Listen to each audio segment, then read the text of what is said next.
அவரு மரியாதைக்குரிய எடப்பாடி பழனிசாமி அவர்கள் பேசும்போது சொல்லுகிறார், நாங்கள் இனிமே எந்த சூழ்நிலையிலும் பிஜேபியோட நாம கூட்டணி கிடையாது கிடையாது என்று சொல்லுகிறார்.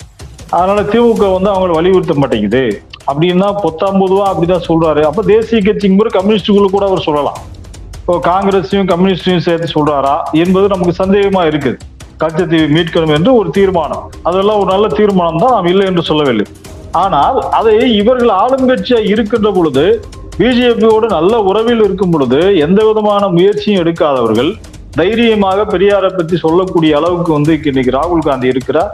அவருக்கு பின்புலமாக நிறைய முற்போக்கு வட்டாரங்கள் இருக்கிறார். தொண்டர்களை நம்பிக்கை ஊட்டுவதற்காக, அவர்கள் நம்பி இருக்கக்கூடியவர்களுக்கு ஒரு செய்தியை தர வேண்டும் என்பதற்காக அவர்கள் இது போன்று சொல்லுகிறார்களே தவிர, KT ராஜேந்திர பாலாஜி சொல்றாரு, நாளைக்கு எடப்பாடியே ஒரு பிரதமரா வருவாரு அப்படின்னு சொல்றாரு. நாங்கள் இவரைத்தான் பிரதமர் வேட்பாளராக முன்மொழிகிறோம் என்று சொல்லக்கூடிய அளவில் யாருமே இல்லை. இதே போலதான் அம்மையார் ஜெயலலிதா அவர்களே உசுப்பேத்தி விட்டாங்க.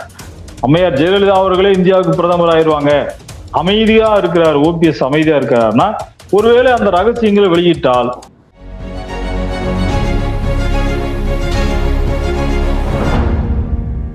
அனைவருக்கும் வணக்கம். இன்று நம்முடன் நேர்காணலில் இணைந்திருப்பது ஆதி தமிழர் கட்சியோட மாநில தலைவரும் மற்றும் வரலாற்று ஆய்வாளர். வணக்கம் தோழர். வணக்கம். வணக்கம். இன்னைக்கு நீங்க பார்த்திருப்பீங்க, அதிமுகவோட செயற்குழு பொதுக்குழு கூட்டம் போட்டிருக்காங்க. அதுல மொத்தம் 23 தீர்மானங்கள் நிறைவேற்றி இருக்காங்க. அதுல 17 தீர்மானங்கள் திமுகவை கண்டிச்சு. இது குறித்து உங்களுடைய அந்த ஆய்வுல இருந்து நீங்க என்ன புரிஞ்சுக்கிட்டீங்கன்னு சொல்லுங்க தோழர். கொஞ்சம் இந்த தீர்மானம் ஏன் அவசியம்? இது அதாவது ஒரு ஆண்டுக்கு ஒரு முறை செயற்குழு மற்றும் பொதுக்குழு கண்டிப்பா கூட்டணும் என்பது தேர்தல் ஆணையத்தினுடைய விதி. அந்த அடிப்படையில ஒரு நடைபெறக்கூடிய ஒரு சடங்காக, ஏன்னா அவங்கள பொறுத்தல அப்படிதான் ஒரு சடங்காக தான் இந்த கூட்டத்தை அவங்க நடத்தி இருக்கிறாங்க.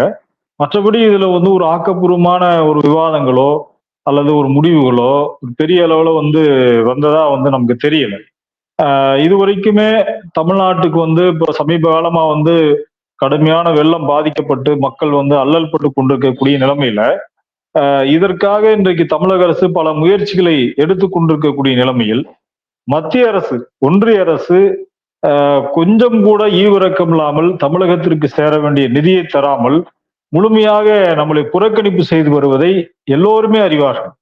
நம்முடைய தென் மாவட்ட மக்கள் மட்டுமல்ல, நம்ம தென் மாநில மக்கள் மட்டுமல்ல, வட மாநில மக்கள் கூட தமிழ்நாட்டினுடைய பாதிப்பை பார்த்து விட்டு உண்மையாகவே இது மிகப்பெரிய ஒரு பேரிடர் தான் என்று ஒத்துக்கொள்ளக்கூடிய அந்த நிலைமையில் இருக்கும் பொழுது, அது குறித்த ஒன்றிய அரசு குறித்த ஒரு கண்டனமோ ஒன்றிய அரசை எதிர்த்தோ எந்த ஒரு தீர்மானமும் நிறைவேற்றப்படவில்லை என்பதை அவர்கள் நம்ம ரொம்ப தெளிவா புரிஞ்சுக்கணும்.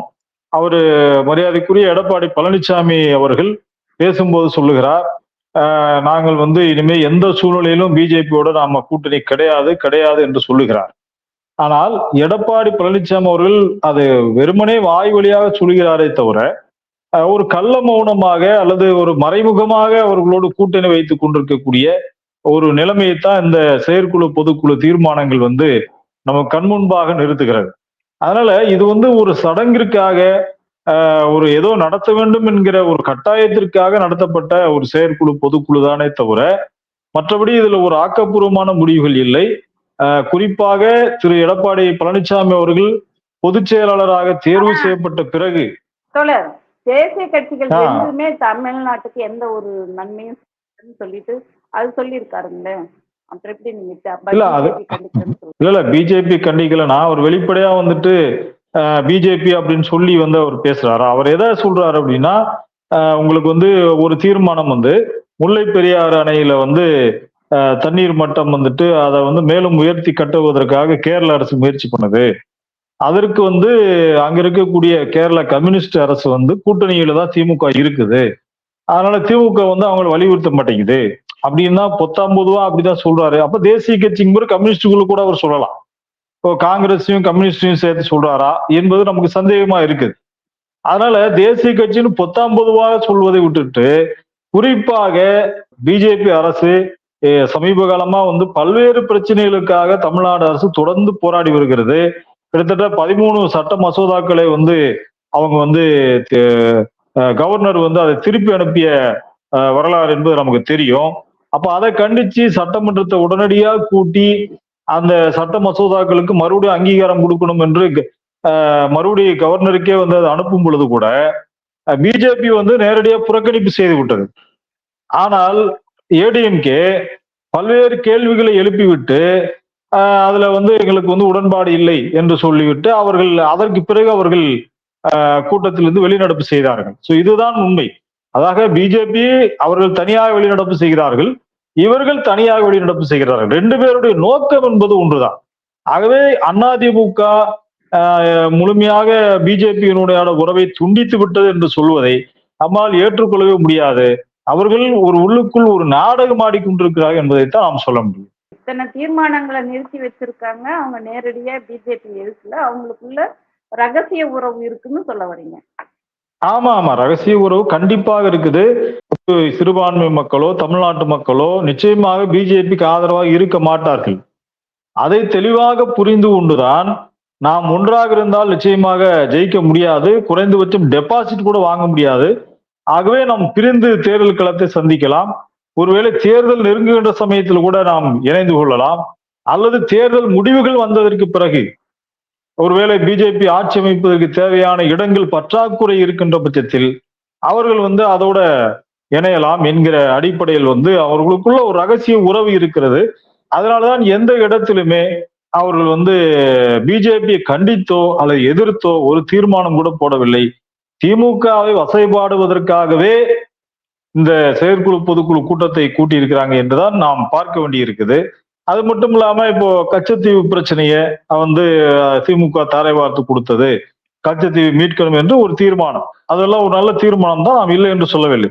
ஆனால் அதை இவர்கள் ஆளுங்கட்சியா இருக்கின்ற பொழுது, பிஜேபியோடு நல்ல உறவில் இருக்கும் பொழுது எந்த விதமான முயற்சியும் எடுக்காதவர்கள் இன்றைக்கு எதிர்கட்சி வரிசையில் அமர்கின்ற பட்சத்தில் அதை எதிர்த்து வந்து தீர்மானம் போடுவது என்பது இவை எல்லாமே வந்து ஒரு ஒரு ஜோடிக்கப்பட்டவைகளாக இருக்குது. அதனால எதுவுமே வந்து உண்மை அல்ல என்பதுதான் யதார்த்தமான உண்மை. அவங்க வந்து ஒரு நல்ல உறவோட தான் இருந்தாங்க, பிஜேபியும் அதிமுகவும் நல்ல உறவு. அதான் சொல்றேன், அதான் அது அப்போ வந்து ஒரு நல்ல உறவோட இருந்தாங்க. கண்டிப்பா இல்ல, அவன் நல்ல உறவோட இருக்கும் பொழுதே அவர்கள் செய்யல. இப்ப கள்ள உறவோடு இருக்கும்போது எப்படி செய்வாங்க, அது நமக்கு தெரியும். அதனால வந்து அவர்களை பொறுத்த மட்டும் வந்து இது வந்து அவர்கள் கூட்டணி முறிந்து விட்டது என்று சொல்வதே ஒரு பொய்யானது. அதை எல்லோருமே நாம் புரிந்து கொள்கிறோம். அதனால வந்து இன்று வரைக்குமே அவர்கள் பிஜேபியுடைய கூட்டணியில வந்து அல்லது பிஜேபியினுடைய பி டீமாக இருந்து கொண்டுதான் அதிமுக செயல்படுகிறது என்றுதான் நாம் புரிந்து கொள்ள வேண்டிய அவசியம் இருக்கிறது. இப்போ திமுக வந்து தேர்தல் அறிக்கையில சொல்லியிருந்தாங்க, திமுக வெற்றி பெற்ற உடனே முதல் கையெழுத்து நீட்டுக்கு தான் என்று சொல்லி, நீட்டை ஒழிக்கிறதுக்கு தான் முதல் கையெழுத்து அப்படின்னு சொல்லியிருந்தாங்க.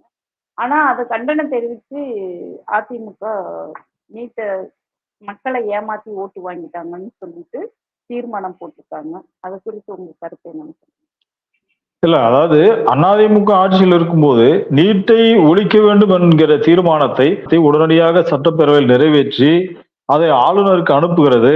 ஆளுநர் திரும்பி அனுப்பிய அந்த சட்ட மசோதாவை கூட திரும்பவும் எந்த ஒரு திருத்தம் இல்லாம நாங்க அனுப்புவோம், அதாவது புள்ளி கமா புல் ஸ்டாப் கமா கூட இல்லாம நாங்க வந்து அதை வந்து மறுபடியும் நாங்க அனுப்புவோம் அப்படிங்கிற மாதிரி வந்து சபாநாயகர் வந்து அறிவிச்சாரு. அப்போ அந்த முறையில வந்து அவங்க வந்து தொடர்ந்து அதற்கான முயற்சிகளை, சட்டப்பூர்வமாக முயற்சிகளை எடுத்துக்கொண்டுதான் இருக்கிறாங்க. ஆனால் இதை நிறைவேற்ற வேண்டிய கடமை, இதை வந்து ஒன்றிய அரசு தான் இந்த சட்டத்திற்கு அங்கீகாரம் அளித்து குடியரசுத் தலைவர் ஒப்புதல் அளிக்க வேண்டிய ஒரு அவசியம் கட்டாயம் இருக்கிறது. ஆனால் திமுக அரசு அவர்கள் மிக நெருங்கிய ஒரு நட்பு வட்டாரத்தில் இருக்கின்ற ஒரு பொழுது அவர்கள் நினைத்திருந்தால் இதை செய்திருக்கலாம். இன்றைக்கும் தமிழக முதலமைச்சர் அவர்கள் இதற்கான பல முயற்சிகளை எடுத்துக்கொண்டுதான் இருக்கிறார். அவர்கள் திமுக அரசு இன்றைக்கு செய்த இந்த சட்டமன்ற மசோதாவை திருப்பி அனுப்பி இருக்கக்கூடிய கவர்னருக்கு எதிராக திமுக அரசு தொடர்ந்து போராட்டங்கள் நடத்திட்டு தான் இருக்கிறாங்க. இந்த மாதிரியான ஒரு சிறு முயற்சியை கூட அதிமுக முன்னெடுக்கவில்லை என்பதுதான் உண்மை. இதை வந்து அவங்க ஒத்துக்கொண்டுதான் ஆகணும். இன்றைக்கு திமுக வந்து ஏமாற்றி விட்டு ஓட்டு வாங்கிட்டாங்க அப்படின்லாம் கிடையாது. இன்னைக்கு வரைக்குமே திமுக அதற்கான தொடர் முயற்சிகள் இருக்கிறாங்க. ஒருவேளை ஆட்சி மாற்றம் ஏற்படக்கூடிய பட்சத்தில் ஒன்றிய அரசு கண்டிப்பாக இந்த பிஜேபி அரசை, மோடி அரசை வீட்டுக்கு அனுப்பக்கூடிய காலம் மிக நெருங்கி விட்டது.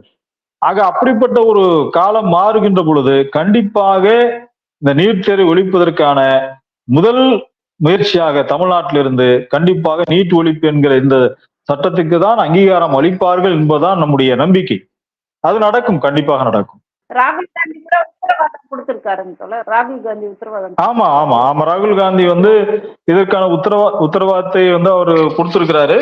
அது மட்டும் இல்லாம ராகுல் காந்தி அவர்கள் தமிழ்நாடு தான் இந்தியாவுக்கே ஒரு மாடல் என்று சொல்லுகிறார். தமிழ்நாட்டில் நடக்கக்கூடிய திராவிட மாடல் ஆட்சி தான் இந்தியாவிற்கே முன்மாதிரியா திராவிட மாடல் ஆட்சி தான் இந்தியாவிற்கே முன்மாதிரியானது என்று ராகுல் காந்தி பல இடங்கள்ல பேசியிருக்கிறார்.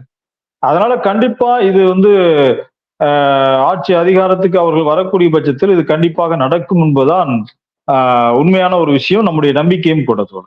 ராகுல் காந்தியும் பேசியிருக்காரு, பிரியங்கா பெரியார் தான் நமக்கு முன்மாதிரின்னு சொல்லியிருக்காருன்னு சோனியா காந்தி அம்மாவும் நிச்சயமா. இப்ப அந்த தலைவர்கள் எல்லாம் திராவிட இயக்க சித்தாந்தத்தை ஏற்றுக்கக்கூடிய நிலையில முன்மாதிரியா என்று இன்றைக்கு ஒட்டுமொத்த இந்தியாவே திரும்பி பார்க்கக்கூடிய ஒரு அரசாக திராவிட மாடல் அரசு தான் இன்றைக்கு இருக்கிறது.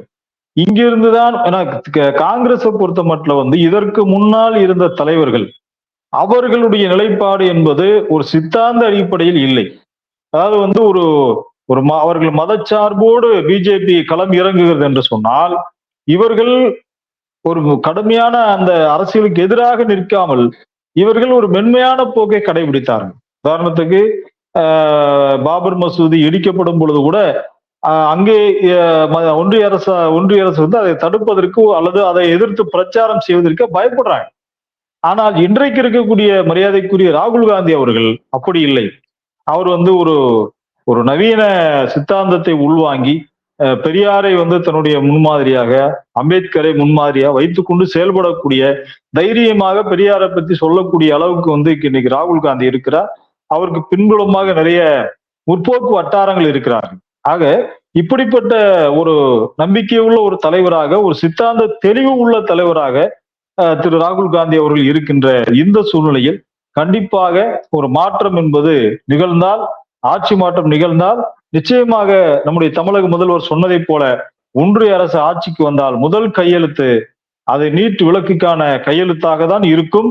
தமிழ்நாடு கண்டிப்பாக அதற்கான ஒரு வலிமையான ஒரு குரலை ஒலிக்கும் என்கிற நம்பிக்கை மட்டும் இருக்கிறது. நீங்க ஆட்சி மாற்றம் வந்தாலும் சொல்றீங்க. அதிமுகவோட செயற்குழுல 40 தொகுதியும் கட்டாயம் அதிமுக கைப்பற்றும் சொல்றாங்க. அதுக்குண்டான சாத்தியம் இருக்கா அதிமுகவுக்கு? இல்ல இல்ல அதாவது அவர்களுடைய ஆசையை அவங்க வெளிப்படுத்துறாங்க, அவ்வளவுதான். இதுல அவர்கள் நிச்சயமாக தமிழ்நாட்டு மக்கள் ரொம்ப தெளிவா இருக்கிறாங்க. முன்னாடி மாதிரி இல்ல, இப்ப ரொம்ப மக்கள் அரசியல் தெளிவோட தான் இருக்கிறாங்க. அதனால அவங்க என்னதான் மக்களை குழப்பணும்னு நினைச்சாலும் கூட, என்னதான் அவர்கள் பிரச்சனைகளை உருவாக்கி திசை திருப்பணும்னு நினைச்சா கூட மக்கள் தெளிவா இருக்கிறாங்க. உதாரணத்துக்கு சொல்ல போனா இப்போ மழை வெள்ள பாதிப்பு, ஒரு கடுமையான ஒரு பாதிப்பு. இந்த ஒரு பாதிப்பில் இயற்கையாவே மக்களுக்கு என்ன தோணும், நாம இவ்வளவு கஷ்டப்படுறோம், நம்முடைய அரசு ஒண்ணுமே செய்யல அப்படிங்கிற ஒரு எதிர்ப்புணர்வு வரத்தான் செய்யும். ஆனால் அந்த நிலைமையிலும் கூட மக்கள் இன்றைக்கு அமைதி காக்குறாங்க. கடந்த அதிமுக ஆட்சியில் நடக்கும்போது எவ்வளவு பெரிய போராட்டங்கள், எங்க பார்த்தாலும் பிரச்சனைகள், எங்க பார்த்தாலும் போராட்டங்கள் தான் இருந்துச்சு. ஆனா இன்றைக்கு அப்படிப்பட்ட ஒரு போராட்டங்கள் இல்லை. ஏன்னா மக்கள் தெளிவா உணர்ந்துட்டுருக்காங்க. மாநில அரசு கைகளில் நிதி பற்றாக்குறை இருக்கிறது. கொடுக்க வேண்டிய நிதியை ஒன்றிய அரசு தொடர்ந்து புறக்கணிக்கிறது, மோடி அரசு தொடர்ந்து புறக்கணிக்கிறது, வஞ்சிக்கிறது. தமிழ்நாட்டு மக்களை ஒரு மாற்றாந்தாய் மனப்பான்மையுடன் அவர்கள் பார்க்கிறார்கள் என்கிற ஒரு தெளிவு நம்முடைய தமிழ்நாட்டு மக்களுக்கு இருக்கிறது. அதனால்தான் அவர்கள் அமைதி காக்கிறார்கள். இருந்தாலும் கூட இன்றைக்கு தமிழ்நாட்டு முதலமைச்சர் அவர்கள் ஒரு குடும்பத்திற்கு ஒரு 6000 நிவாரணம் என்று அறிவித்திருக்கிறார். ஒரு மாநில அரசு தன்னுடைய கைகளுக்கு உட்பட்டு, தன்னுடைய அதிகாரத்துக்கு உட்பட்டு அவர்கள் என்ன முயற்சிகளை செய்ய முடியுமோ அதை செய்து கொண்டுதான் இருக்கிறார்கள். ஆகவே மக்கள் ரொம்ப தெளிவா இருக்கிறாங்க. இதுல குழம்புன குட்டையில மீன் பிடிக்கலாம் அப்படின்னு சொல்லி எடப்பாடி அவர்கள் நினைச்சாருன்னா கண்டிப்பா அது நடக்காது. நிச்சயமாக அவர் கடந்த சட்டப்பேரவை தேர்தலையாவது ஒரு கணிசமான அளவு எம்எல்ஏக்களை அவங்க வந்தாங்க. ஆனா இந்த முறை, ஏன்னா அப்பெல்லாம் அவங்க ஆட்சி அதிகாரத்தில் இருந்தாங்க, அவங்கள்ட்ட ஒரு மிகப்பெரிய ஒரு பலம் இருந்துச்சு, செல்வாக்கு இருந்துச்சு. ஆனால் இன்றைக்கு அதையும் இழந்து விட்டார்கள். இன்றைக்கு அதிமுக இரண்டாக ஓபிஎஸ் அவர்கள் தலைமையில ஒரு அணி, டிடிவி தினகரன் தலைமையில ஒரு அணி என்று இரண்டாக மூன்றாக பிரிந்து கிடக்கக்கூடிய ஒரு நிலைமையில 40 தொகுதிகளிலும் நாங்கள் வருவோம் என்று சொல்லுவது நிச்சயமாக அதற்கான வாய்ப்புகள் கொஞ்சம் கூட இல்லை.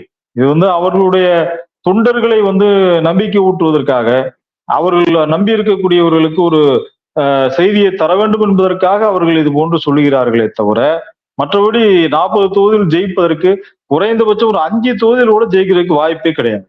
அதுதான் உண்மை. இப்ப திமுக இந்திய கூட்டணி என்ற ஒரு மிகப்பெரும் ஒரு பலம் வாய்ந்த கூட்டணியோட களம் இருந்தது. அதிமுக கூட கூட்டணி வைக்க எந்தெந்த கட்சிகள் தயாராக இருக்குது, அவங்க எந்த பலத்தோட இறங்க போறாங்க? இல்ல, அதான் அதிமுக தேசிய அளவுல இன்றைக்கு அவர்கள் நாங்க பிஜேபியோட உறவு முறிச்சுக்கிட்டோம்னு சொல்றாங்க. அப்படி உறவு முறிச்சுக்கிட்டாங்க அப்படின்னா அவங்க யாரோட உறவுல இருக்கிறாங்க என்பதை பற்றி ஒரு தேசிய அளவுல ஒரு பிரதமர் வேட்பாளரை யாரை நீங்க முன்னிறுத்துவீங்க? யாரையுமே நீங்க முன்னிறுத்த முடியாது. ஆனா அவங்களுடைய அமைச்சர் ஒருத்தர் சொல்றாரு, KT ராஜேந்திர பாலாஜி சொல்றாரு, நாளைக்கு எடப்பாடியே ஒரு பிரதமரா வருவாரு அப்படின்னு சொல்றாரு. அப்ப இல்லைன்னா ஒரு நகைச்சுவையான ஒரு பேச்சை எப்படி எல்லாம் அங்க ஒரு ஆசைப்படுறாங்க அப்படிங்கிறத நம்ம புரிஞ்சுக்கிற முடியுது. அதனால ஒரு மாற்று தலைமை, அதாவது திமுக கூட்டணி இந்தியா கூட்டணியில ரொம்ப தெளிவா நல்ல பெரிய கட்சி தலைவர்கள்லாம், பிஜேபிக்கு எதிரான கட்சிகள்லாம் இன்னைக்கு ஓரணியில் ஒன்று சேர்ந்து இருக்கிறாங்க.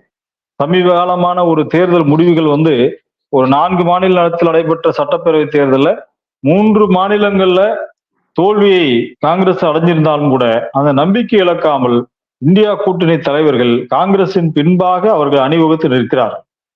ஆக இப்படிப்பட்ட ஒரு நிலைமையில இன்றைக்கு அவர்கள் ஒரு மாற்று தலைமை என்று சொல்லக்கூடிய அளவிற்கு இன்றைக்கு அதிமுக முன்மொழியக்கூடிய பிரதமர் வேட்பாளர் யாருமே கிடையாது. இந்தியா கூட்டணியில இப்போது மம்தா அவர்களே, காங்கிரஸ் கட்சியுடைய தலைவராக இருக்கிற கார்கே அவர்களே பிரதமராக வரலாம் என்று பிரதமர் வேட்பாளர் அறிவிக்கலாம் என்று ஒரு ஆலோசனை கூறியிருக்கிறார். நிதிஷ்குமார் அவர்கள் கூட அதில் எனக்கு ஒன்றும் ஆட்சேபனை இல்லை என்கிற கருத்தை வெளிப்படுத்தி இருக்கிறார். ஆக முதன்முறையாக ஒரு தாழ்த்தப்பட்ட சமுதாயத்தை சேர்ந்தவர் இந்தியாவிற்கு பிரதமராகுவதற்கான வாய்ப்புகள் மிக அதிகமான ஒரு பிரகாசமான வாய்ப்பு இருக்கக்கூடிய ஒரு பட்சத்தில் ஏன் அப்படிப்பட்ட ஒரு வாய்ப்பை பறிக்க வேண்டும் என்று எல்லோருமே நினைக்கிறார்கள். இந்த சூழ்நிலையில அதிமுகவின் பக்கம் இருந்து ஒரு தெளிவான மாற்று தலைவரை நாங்கள் இவரைத்தான் பிரதமர் வேட்பாளராக முன்மொழிகிறோம் என்று சொல்லக்கூடிய அளவில் யாருமே இல்லை. இதே போலதான் அம்மையார் ஜெயலலிதா அவர்களே உசுப்பேத்தி விட்டாங்க. அம்மையார் ஜெயலலிதா அவர்களே இந்தியாவுக்கு பிரதமர் ஆயிடுவாங்க, இப்படி எல்லாம் உசுப்பேத்தி அந்த அம்மா கடைசியில ரொம்ப கஷ்டப்பட்டாங்க. அப்படிப்பட்ட ஒரு உசுப்பேத்தக்கூடிய வேலைகளை அதிமுகவினுடைய 2ஆம் கட்ட தலைவர்கள் இன்னைக்கு எடப்பாடிக்கு ஆதரவா இருக்கக்கூடிய தலைவர்கள்லாம் அப்படி பண்றாங்க. ஆனா உண்மையாவே நம்முடைய பலம் என்ன, நம்முடைய பலவீனம் என்ன என்று தெரிந்து அவர்கள் பேசவில்லை. ஏதோ எடப்பாடி பழனிசாமி அவர்களை மனம் குளிர செய்ய வேண்டும் என்பதற்காக, இருக்கின்ற தொண்டர்கள் கொஞ்சம் பேரையாவது காப்பாற்றிக் கொள்ள வேண்டும் என்பதற்காக அவர்கள் இது போன்ற பேச்சுக்களை பேசுறாங்க.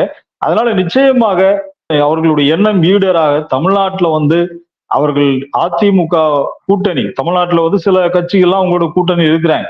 இப்போ சமீபத்தில் கூட சில கட்சிகள் அதாவது சின்ன சின்ன கட்சிகள் இப்போ அதிமுக போன தடவை கூட்டணியில் இருந்தவர்கள் கூட இந்த முறை அதிமுக கூட்டணியில் இருப்பாங்களான்னு சொல்ல முடியாது. போன முறை தேமுதிக இருந்துச்சு, பாமக இருந்துச்சு.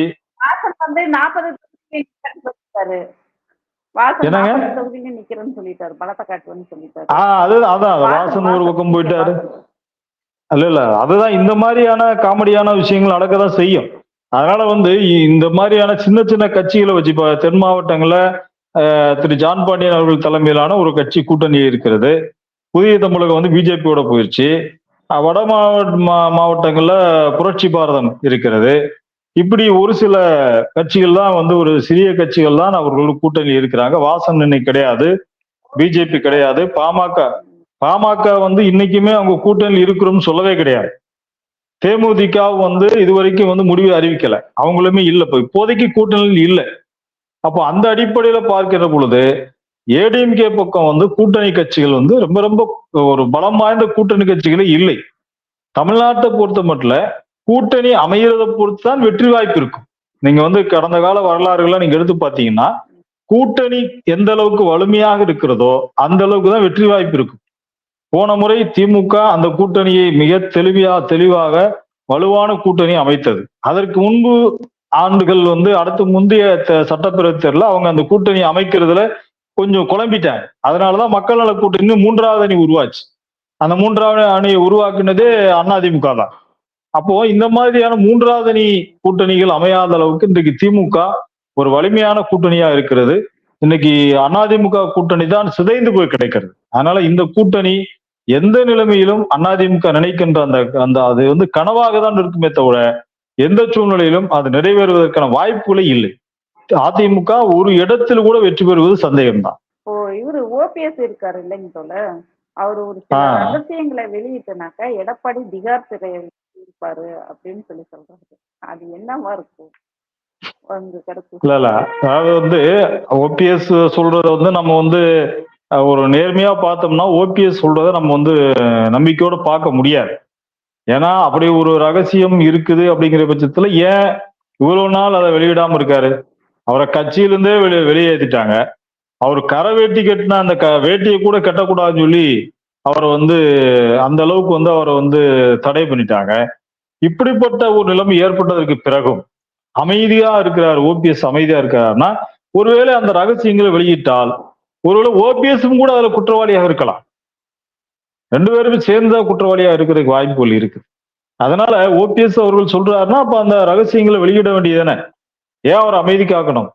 ஏற்கனவே வந்து கடந்த காலகட்டங்கள்ல இப்படி ஏதோ சொல்லிட்டே இருந்தாரு. ஆனா வந்து எதுவுமே நடக்கல.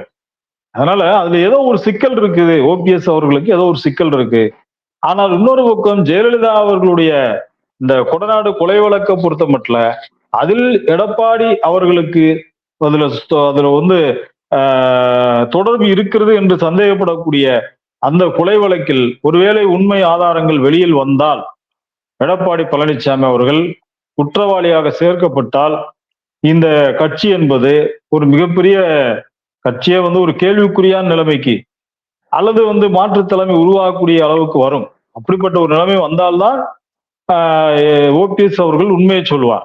இல்லை என்று சொன்னால் ஓபிஎஸ் உண்மையை சொல்ல முடியாது, சொல்ல மாட்டார்.